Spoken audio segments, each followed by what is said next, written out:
वेदास्तथा स्मृतिगिरो यमचिन्त्य शक्तिं सृष्टिस्थितिप्रलयकारणमामनन्ति तं श्यामसुन्दरमवीक्रियमात्ममूर्तिम् सर्वेश्वरं प्रणतिमात्रवशं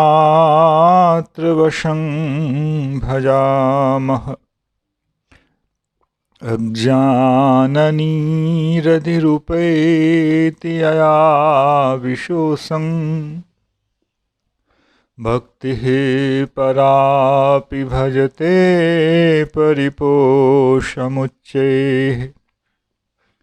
तत्त्वं परं स्फुरति दुर्गममप्यजस्रं षाद्गुण्यभृत्स्वरचितां प्रणमामि गीतां। नारायणं नमस्कृत्य नरं चैव नरोत्तमं देवीं सरस्वतीं व्यासं ततो जयमुदीरयेत्। हरे कृष्ण कृष्ण कृष्ण हरे हरे, हरे राम राम राम हरे हरे। गीता मंजरी का यह 237वां अंक है। सप्तम अध्याय समाप्त हो चुका है। अब अष्टम अध्याय का प्रारंभ होने जा रहा है। जिस प्रकार सप्तम अध्याय का संबंध षष्ठ अध्याय के अंतिम श्लोक से था, वैसे ही अष्टम अध्याय का संबंध सप्तम अध्याय के अंतिम 2 श्लोकों से है। भगवान ने शुद्ध भक्ति करने वालों के विषय में कहने के बाद उनसे कुछ न्यून प्रकार की भक्ति या साधन करने वालों का प्रसंग उठाया था। 8:28 में भगवान ने येषां त्वन्तगतं पापं जनानां पुण्यकर्मणां ते द्वन्द्वमोह निर्मुक्ता भजन्ते मां दृढ़व्रताः। भजन्ते मां दृढ़व्रताः, यह जो वाक्य खंड है, इससे यह सूचित होता है कि ये शुद्धा भक्ति, केवला भक्ति करने वाले लोग हैं। इसके बाद भगवान ने अन्य प्रकार के अधिकारी की यहाँ चर्चा की। जरा मरण मोक्षाय माम आश्रित्य यतन्ति ये। इच्छा क्या है? जन्म और मृत्यु के चक्र से मुक्ति हो जाए। इस इच्छा से भगवान का आश्रय ग्रहण करते हैं जो लोग, अर्थात पिछले श्लोक में 8:28वें श्लोक में भजन्ति माम दृढ़व्रताः श्रेणी के लोग ऐसी इच्छा से भजन नहीं करते हैं। उनके भजन की जो अभिलाषा है वह केवल भगवान का भजन करना ही है और कुछ नहीं। किंतु केवल संसार से मुक्त होने में मैं समर्थ नहीं हूँ, केवल इस भावना से किसी सामर्थ्यवान का सहारा लेकर मैं इससे मुक्त हो जाऊं। जब कोई भगवान का शरण ग्रहण करता है तो उसकी क्या गति होती है, इस पे भगवान ने कहा था, ते ब्रह्म तद विदुः, ते तद ब्रह्म विदुः, कृष्णम अध्यात्मम कर्म च अखिलम विदुः, साधिभूताधिदेवम, ये एक श्लोक का भाव है, और साधिभूताधिदेवम माम साधियज्ञम च ये विदुः, प्रयाण काले पिचते माम विदुर्युक्त चेतसः। 8:30वें श्लोक में और भी कुछ भगवान कह रहे हैं, अधिभूत के साथ मुझे जानता है, जानते हैं, अधियज्ञ के साथ मुझे जानते हैं, अधिदैव के साथ जानते हैं। ऐसे व्यक्ति प्रयाण काल में भी मुझे जानते हैं। ते विदुः युक्त चेतसः, उसका हेतु बताया था, क्योंकि उनकी जो प्रज्ञा है, चेतः है, वह मुझसे युक्त है। तो भगवान ने अनेक प्रकार के विषयों को यहाँ लाया है। एक तो केवल मुक्ति चाहता है, एक जो है भगवान के कई परिकरों को, परिकर का मतलब है किस किस रूप में भगवान कार्य करते हैं, जगत से क्या संबंध है, इस सब को अपने ज्ञान में रखते हुए उनका कुछ भजन करता है। तो अनेक प्रकार के अधिकारियों की यहाँ चर्चा की गई है। और अधिभूत क्या है, अधियज्ञ क्या है, अधिदैव क्या है, अध्यात्म क्या है, ये सारे शब्द पीछे स्पष्ट नहीं किए गए थे, क्योंकि आगे अर्जुन स्वयं ही यह प्रश्न करेंगे कि इन शब्दों का क्या अर्थ है। इसलिए अष्टम अध्याय में अर्जुन के प्रश्न से यह अध्याय आरंभ होता है। अर्जुन उवाच किं तद्ब्रह्म किमध्यात्मम् किं कर्म पुरुषोत्तम अधिभूतं च किं प्रोक्तम् अधिदैवं किमुच्यते अधियज्ञः कथं कोत्र देहेऽस्मिन् मधुसूदन प्रयाणकाले च कथं ज्ञेयोऽसि नियतात्मभिः। भगवान ने कहा था ते ब्रह्म तद्विदुः, ते तद ब्रह्म विदुः। इसलिए अर्जुन ने पहला प्रश्न किया किम तद ब्रह्म। उसके बाद भगवान ने कहा था कृष्णम अध्यात्मम विदुः। अर्जुन ने प्रश्न किया किम अध्यात्मम। फिर भगवान ने कहा था कर्म च अखिलम विदुः। तो अर्जुन ने प्रश्न किया किम कर्म।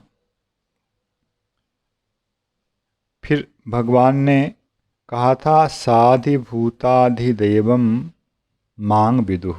अर्जुन ने यहाँ उसके बाद तीसरे में जाके था माम साधियज्ञम च ये विदुः। तो नहीं, दूसरी पंक्ति में अधिभूतम च प्रोक्तम, आगे भगवान ने वहाँ क्रम में कर्म के बाद रखा था साधिभूताधिदैवम। तो उसी के अनुसार अर्जुन ने भी अधिभूतम च किम प्रोक्तम अधिदैवम किम उच्यते।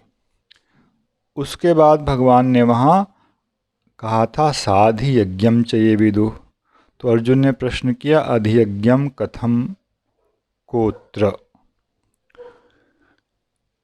और उसके बाद भगवान ने कहा था जो इस प्रकार से जानते हैं प्रयाण काले पीच, प्रयाण काल में भी जानते हैं, मतलब प्रयाण से पहले जब जीवन है उस समय भी उसे इसे जानना पड़ेगा, इसका स्मरण करते रहना पड़ेगा। और इस प्रकार से जो मुझसे युक्त चेतस होते हैं, युक्त प्रज्ञा वाले होते हैं, वे ही प्रयाण काल में भी मुझे जान पाते हैं। यह भगवान का भाव था। अतः अर्जुन प्रश्न कर रहे हैं अधियज्ञः कथम को अत्र देहे। इस देह में अधियज्ञ कौन है और किस प्रकार से, दो प्रश्न है यहाँ।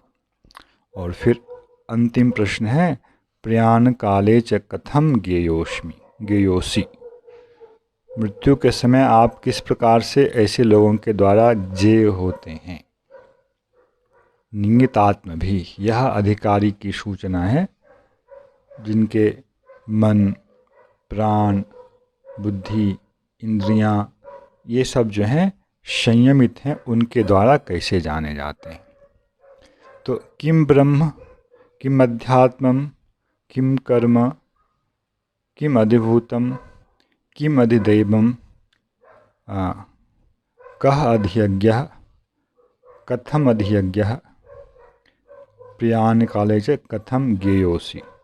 प्रश्न की संख्या कुल हो जाती है 8। भगवान आगे इसका एक एक करके करते हुए उत्तर दे रहे हैं। श्री भगवान उवाच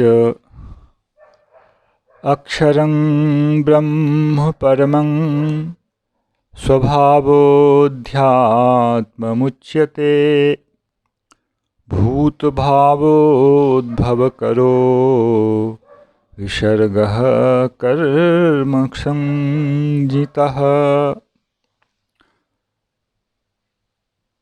अधिभूतं क्षरो भावः पुरुषश्चाधिदैवतम् अधियज्ञोऽहमेवात्र देहे देहभृतां वर अन्तकाले च मामेव स्मरन् मुक्त्वा कलेवरम् यः प्रयाति समद्भावं याति नास्त्यत्र संशयः। इन 3 श्लोकों में भगवान ने अर्जुन के 8 प्रश्नों का उत्तर दिया है। विषय में जटिलता है, शब्द अधिकांश लोगों के लिए नए से प्रतीत होंगे, किंतु दर्शन शास्त्र में, वेदांत शास्त्र में इन शब्दों का प्रचुर रूप से प्रयोग होता है, इसलिए आप लोग ध्यानपूर्वक इसका श्रवण करेंगे। भगवान ने पहले कहा अक्षरम ब्रह्म परमम। पहला प्रश्न था कि किम तद ब्रह्म। जो जरा मरण के चक्र से मुक्ति पाने के लिए आपका आश्रय लेकर प्रयत्न करते हैं, वे उस ब्रह्म को जानते हैं, जान पाते हैं। तो वह ब्रह्म क्या है? तो भगवान कहते हैं अक्षरम ब्रह्म परमम। ब्रह्म जो अक्षर है वह ब्रह्म है, यह इसका लक्षण हुआ। ऐसा कोई भी पदार्थ जो क्षर है, क्षर किसे कहते हैं? जो विनाशी है, जिसका नाश हो जाता है वह क्षर कहलाता है, और जिसका विनाश नहीं है वह है अक्षर। सामान्य रूप से हम लोग वर्णमाला में जो अ आ इत्यादि आते हैं, इसको भी अक्षर कहते हैं। उस अक्षर का यहाँ प्रयोग नहीं है, जिसे अंग्रेजी में अल्फ़ाबेट बोलते हैं। यहाँ अक्षर जो है, जो क्षरणशील नहीं है, वह है अक्षर। अब कितने पदार्थ क्षरणशील नहीं हैं? जितने भी पदार्थ क्षरणशील नहीं हैं, क्या सबको यहाँ हम ब्रह्म कह देंगे? यह एक प्रश्न आता है। तो भगवान का भाव है नहीं, अक्षर तो अनेक पदार्थ हैं, किंतु उनमें जो परम अक्षर है उसे ही ब्रह्म कहा जाता है। जीव भी नित्य है, देही नित्य है, इसका प्रतिपादन पहले किया गया है। गीता में ब्रह्म शब्द का प्रयोग भी कई अर्थों में है। श्लोक संख्या 3:15 में ब्रह्म शब्द का अर्थ था वेद, जहाँ कर्म ब्रह्मोद्भवम विद्धि ऐसा कहा गया। और वहीं उसी श्लोक में ब्रह्माक्षर समुद्भूतम ऐसा कहा गया था कि वह जो ब्रह्म वेद है वह अक्षर से समुद्भूत हुआ है। तो वहाँ अक्षर शब्द जो है, ब्रह्म शब्द का अर्थ है वेद और अक्षर शब्द का अर्थ है ब्रह्म। तो वेद भी नित्य है, यह वैदिक सिद्धांत है हम लोगों का। आत्मा भी नित्य है, अक्षर है, यह भी हम लोगों का सिद्धांत है। जीवात्मा जो देही के रूप में है वह भी नित्य है। इन दोनों, प्रकृति भी अपने आप में नित्य है। प्रकृति का विकार जो है वह विनाशशील है। जिससे मिट्टी, जल, पृथ्वी, अग्नि, इन चीज़ों का निर्माण हुआ है, वह जो द्रव्य है वह है प्रकृति। प्रकृति के विकार, ये शब्द जो हमारे लिए अभी व्यवहार के लिए सामने प्रकट हैं, ये सभी अनित्य हैं, विनाशशील हैं। यह प्रसंग भी आएगा आगे। किंतु प्रकृति स्वयं में विनाशशीला नहीं है, वह भी अक्षरा ही है। तो अक्षर अर्थात नित्य विद्यमान रहने वाले अनेक पदार्थ हैं। प्रकृति को ही माया भी कहा जाता है। माया का कभी नाश नहीं है। सृष्टि का प्रवाह चलता रहता है और सृष्टि का उपादान जो माया है, सृष्टि भी नित्य है, सृष्टि का प्रवाह नित्य है। सृष्टि तो प्रकट और अप्रकट होती रहती है, किंतु सृष्टि का जो प्रवाह है वह प्रवाह नित्य होता है। और सृष्टि का जो उपादान कारण है जिससे सृष्टि होती है, वह माया अर्थात प्रधान अथवा प्रकृति, ये सभी जो है ये एक ही शब्द, एक ही पदार्थ के नामांतर हैं, ये भी नित्य हैं। और इसे गीता में भगवान ने 7वें अध्याय में कहा था, भिन्ना प्रकृति अष्टधा, भूमिरापो नलो वायु खं मनो बुद्धिरेव च अहंकार इति यम में भिन्ना प्रकृति अष्टधा। ये सब प्रकृति के विकार हैं, जल, भूमि, अग्नि, वायु इत्यादि। किंतु प्रकृति अपने आप में जो है वह भी नित्या ही है, अक्षरा ही है। उसका भी कभी नाश नहीं होता है, उसके कार्यों का भले ही नाश होता है। तो इतने प्रकार के अक्षर तत्व विद्यमान हैं, उनमें से जो परम अक्षर है उसको भगवान ने कहा वह ब्रह्म है। यह एक प्रश्न का उत्तर हुआ। अगला प्रश्न था किम अध्यात्मम, अध्यात्म क्या है? उसका उत्तर भगवान दे रहे हैं, स्वभावः अध्यात्मम उच्यते। जो स्वभाव है वह अध्यात्म है। अध्यात्म शब्द का अर्थ यदि हम लोग व्याकरण की दृष्टि से चिंतन करें तो अर्थ यह आता है, आत्मानम् अधिकृत्य वर्तते इति, आत्मानम् अधिकृत्य इति अध्यात्मम्। आत्मा से संबंधित, आत्मा पर जो है, आत्मा के विषय में जो है, वह सब अध्यात्म कहलाता है। तो यहाँ अध्यात्म किसे कहेंगे?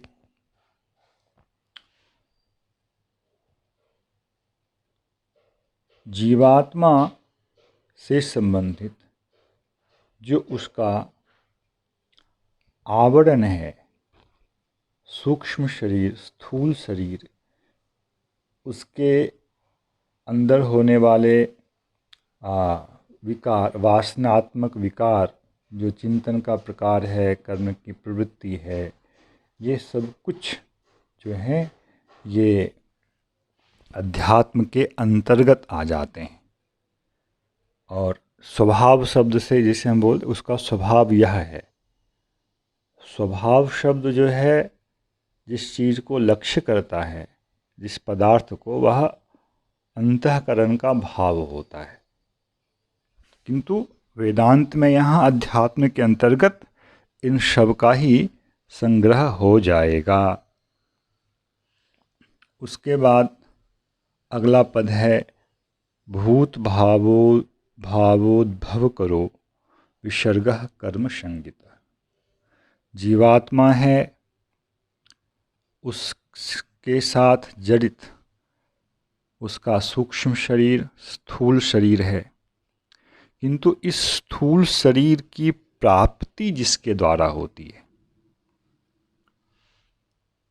क्योंकि यह स्थूल शरीर अनित्य है, कभी उसे प्राप्त रहता है, कभी नहीं रहता, यह परिवर्तनशील है। तो इस स्थूल शरीर की प्राप्ति में जिसका योगदान होता है, जो निमित्त बनता है,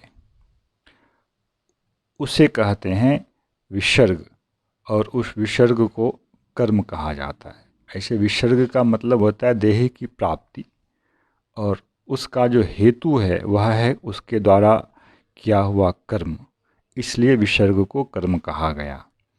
और उसके लिए विशेषण दिया गया भूत भावोद्भव करो। भूत मतलब यहाँ जीवात्मा, उसके विभिन्न प्रकार के मनुष्य, स्त्री, पुरुष इत्यादि जो भाव हैं, वैसा जो शरीर उनको प्राप्त होता है, उसका उद्भव करने वाला जो है उसको कर्म कहते हैं। वह विसर्ग है। उसको सर्ग जो प्राथमिक सृष्टि होती है जिसको भगवान करते हैं ब्रह्मा जी के कार्य से पूर्व। ब्रह्मा जी बाद में प्रकट होते हैं भगवान की नाभि कमल पर, किंतु उसके पूर्व की जो सृष्टि है उसे कहते हैं सर्ग। और ब्रह्मा जी की उत्पत्ति होने के बाद ब्रह्मा जी के द्वारा जो सृष्टि भगवान कराते हैं वह है विसर्ग। ब्रह्मा जी के द्वारा जो सृष्टि होती है उसके पहले देह इत्यादि का निर्माण नहीं होता है, पंचभूतों का निर्माण होता है। भगवान वे सब उन चीज़ों को कर देते हैं, किंतु ब्रह्मा जी के बाद जो है अगली जो सृष्टि होती है वहाँ आकर के प्राणियों का विभाग होता है, उसके पिछले कर्म के अनुसार उसे देह की प्राप्ति होती है। तो उस स्तर की जो सृष्टि है उसे कहते हैं विसर्ग, और उसके पीछे जो हेतु होता है वह जीवात्मा का पिछली सृष्टि में किया हुआ कर्म होता है। तो इस प्रकार से 4 शब्दों का भगवान ने यहाँ व्याख्यान किया।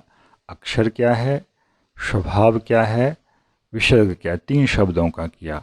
बाकी शब्दों के विषय में अगली मंजरी में श्रवण करेंगे। जय श्री कृष्ण। हरे कृष्ण कृष्ण कृष्ण हरे हरे, हरे राम राम राम हरे हरे।